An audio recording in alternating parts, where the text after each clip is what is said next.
Donc les rencontres de Sophie sont nées de notre idée, de notre désir d'ouvrir, de rendre accessible la philosophie au plus grand public. Donc à la fois bien sûr des adultes, mais aussi des enfants, puisque nous avons donc bref d'élargir et de rendre accessible la philosophie, tout en conservant la rigueur, le travail de recherche, l'écriture, puisque les personnes que nous invitons sont des gens reconnus et connus pour leurs écrits et leurs recherches. Comment se déroule la manifestation?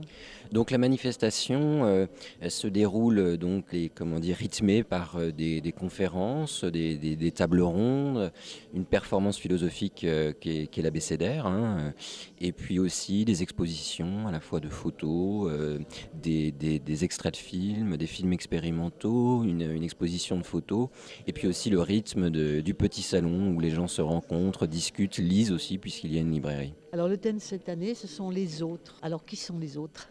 Oui, qui sont les autres? Nous, on voulait, ça fait plusieurs années qu'on voulait travailler ce thème. Si vous voulez, l'autre, c'est un autre moi qui n'est pas moi, et donc il est à la fois donc semblable et à la fois différent. Il est à la fois celui qui me fascine et celui qui me fait peur. Donc c'est quelque chose qui fait penser, l'altérité, l'autre. Et donc on a essayé de multiplier les perspectives parce qu'il y a différents types, figures de l'altérité. L'autre, c'est d'abord autrui, bien sûr, ce sont les autres dans nos démocraties, mais aussi les autres, l'étranger, l'exilé. L'autre, c'est aussi l'animal, c'est encore l'extraterrestre même, puisque nous aurons un astrophysicien qui viendra. L'autre, c'est aussi l'artiste, et l'artiste, le rapport de l'artiste au spectateur, au public. Bref, nous essayons de multiplier au maximum les perspectives à chaque fois sur notre thème. Quels sont les principaux philosophes invités? Alors les philosophes invités, d'abord la conférence inaugurale par Myriam Revaud-Dallon, qui est professeur à la Sorbonne, qui est très connu et reconnu, Robert Mizrahi, Joël Proust, Michela Marzano, qui a travaillé sur le corps, sur les thématiques du corps, de la pornographie, de la relation à l'autre. Là, elle viendra pour son dernier livre sur la peur des autres. Patrick Thibault, mais aussi Jean-Marc Ferry sur des questions plus politiques, de débat sur l'identité nationale par exemple, ou encore la construction européenne. Qu'est-ce que l'Europe? Comment la construire? Alors un coup de cœur? Un coup de cœur, c'est une question difficile. Écoutez, le coup de cœur, je crois, j'aurai deux coups de cœur, si vous me permettez. Ce sera le samedi soir, le cinéphilo avec Olivier Pourriol sur l'objet de désir, parce qu'il fait quelque chose de très original et c'est une nouvelle manière de faire de la philosophie.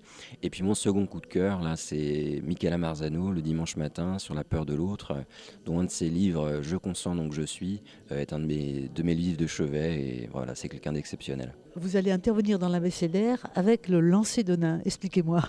Oui, alors le lancer de nain, c'est une affaire qui remonte à 1995.